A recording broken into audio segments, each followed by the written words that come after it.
We got a lot of tweets with people asking about your book, Return to Love. And they were pointing out quotes where you wrote, "We are not punished for our sins, but by our sins. Sickness is not a sign of God's judgment on us, but of our judgment on ourselves." And many have believed that you've suggested that positive thought could help people get through HIV/AIDS diagnosis. Many people believe that I was saying what? That you've thought positive thinking could help someone with an HIV diagnosis. So first, I'd love to get your thoughts on these quotes and how your mind and your thinking has changed over the years. And also, I'd love to hear how you plan to end the HIV epidemic. Well, first of all, my thoughts haven't changed over the years because there's nothing in what you just read that was anything to indicate anything such that if somebody had had positive thoughts, they wouldn't have gotten AIDS. I never said anything like that. There's nothing in my books like that. There's nothing in my experience, and there are many, many people on my website, Marianne 2020, in response to these really vicious smears, I must say. There is a video of some people who were there at the time. My sister had breast cancer. If anyone had suggested that there was some lack of love involved or that her thinking would fix it, that is so anathema to not only anything I've ever believed, but also anything I've ever said. This is what I believed. I believed that with love for each other, we could get through it. And with my behavior, I demonstrated that. When I announced, the second question I had is, "Hey, Admiral, what do you think about don't ask, don't tell?" I said, "I'd gone to war with those we knew were gay. How can I come home and say they don't deserve equal rights? Even more.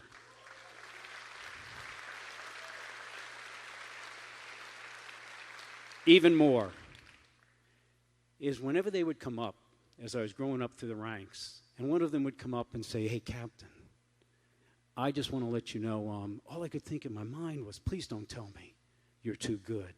I can't afford to lose you.' That's what we have to remember about the LGBTQ community and anyone else who is a marginalized community.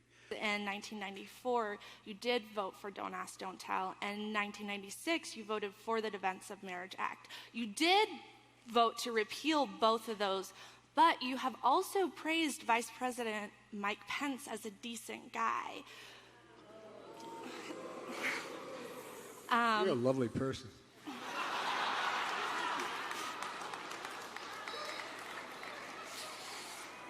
Just asking the questions that people want to know. All right, fire away. All right,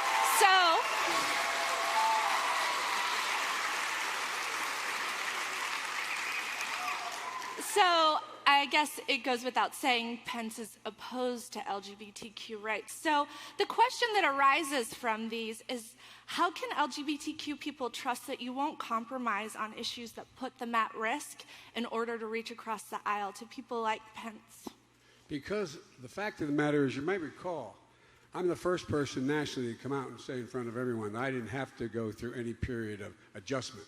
I came out on Meet the Press in support of gay marriage before anybody else did nationally that was on the scheme, number one. And the reason I did is I didn't have to evolve. I had a father who I remember was dropping me off when I was a senior in high school to get an application for a job at the city hall to be a lifeguard. And I saw two men in our town square dressed in their suits kiss one another and go in different directions. And I turned and looked at my dad. And he said very simply, he said, "Joey, it's simple.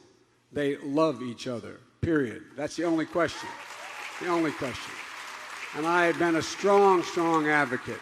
My son Bo, who one is deceased, set up the Bo Biden Foundation to deal with children who were abused and for gay and lesbian children and transgender children. He passed the first transgender law in Delaware as Attorney General to make sure that, in fact, there was no discrimination and so on.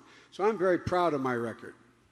We may be years from Stonewall, but I saw this with my own police department, that they weren't having the training that they needed to make sure that they are not discriminating, whether it's implicit racial bias, transphobia.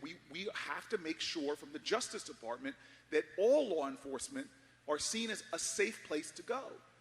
In addition to that, we must begin to deal with the issues facing youth, because the bullying and the discrimination 30% of LGBTQ youth, 30% right now, report not going to school, missing a day of school in the last month because of fear.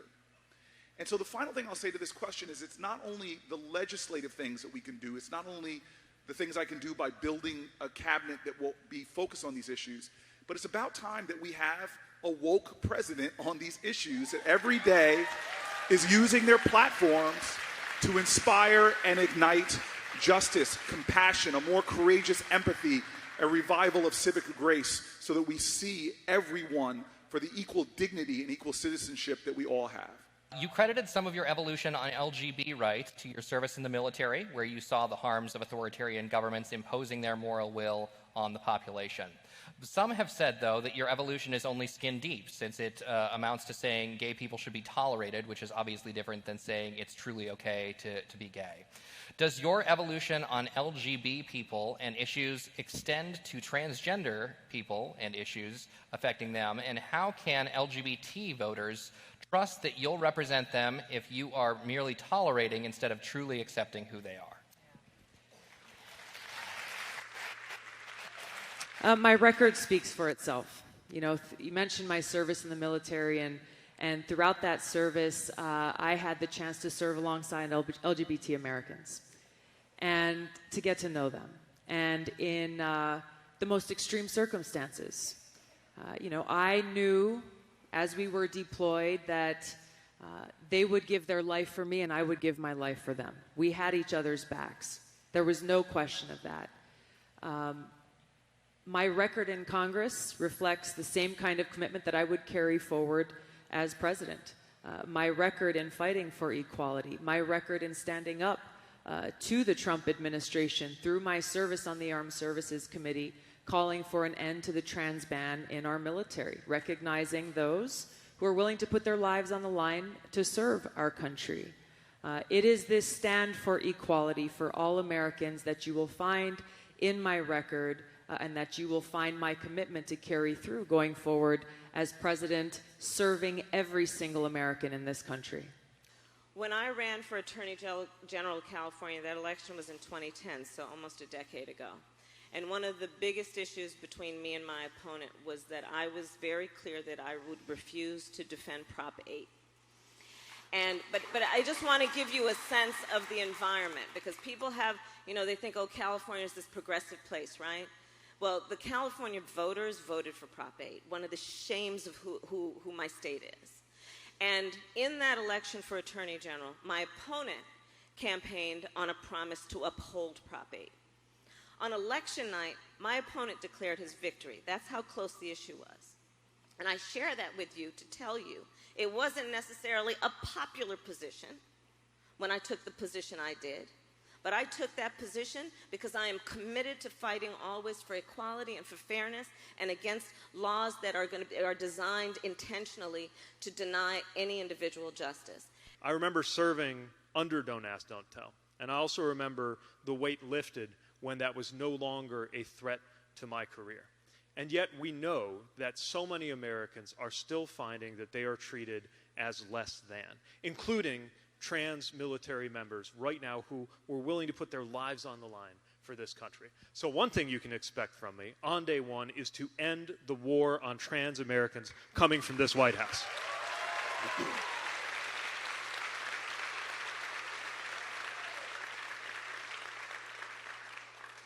You can obviously expect me to sign the Equality Act the moment that it hits my desk.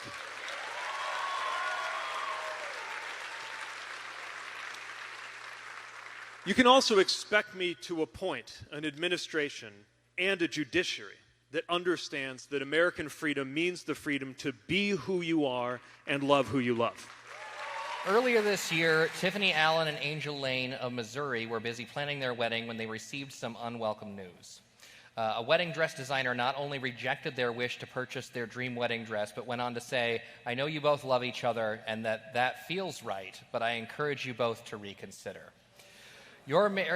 And to specifically reconsider your marriage and relationship with God. As a Midwesterner, a Christian, and a wife, how can you guarantee that LGBTQ couples can have their dream wedding without living in fear of being discriminated against simply for being who they are?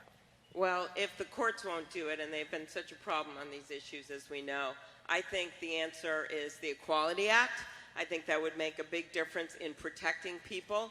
And then as we go forward, it is appointing judges, especially judges to the highest court of the land, the Supreme Court, that respect civil rights and the law.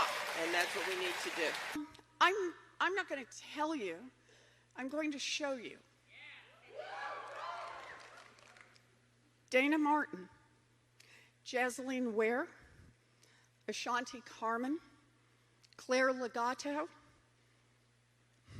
Malaysia Booker, Michelle Tamika Washington, Paris Cameron, Shinell Lindsay, Chanel Spurlock, Zoe Spears, Brooklyn Lindsay, Denali Berry Stuckey, Kiki Fantroy, Pebbles Ladime Dime Doe, Tracy Single, Bailey Reeves, Beloved Slater, Jalea Jamar. 18 trans women of color who have been killed so far this year. It is time for a president of the United States of America to say their names. I have a housing plan that includes ending youth homelessness by the end of my first term. And I would do that by investing in more housing choice vouchers, rapid rehousing dollars, and other assistance that would help young people be able to find a permanent place to live. Once somebody turns 18 and they're an adult, they need a permanent place to live. Before then, they need a loving, stable place that they can live. That takes investment. That also takes making sure that we're aware of, as you said, the fact that up to 40% in some communities of youth who are homeless are from the LGBTQ community. Hey, NBC News viewers, thanks for checking out our YouTube channel. Subscribe by clicking on that button down here and click on any of the videos over here to watch the latest interviews, show highlights, and digital exclusives. Thanks for watching.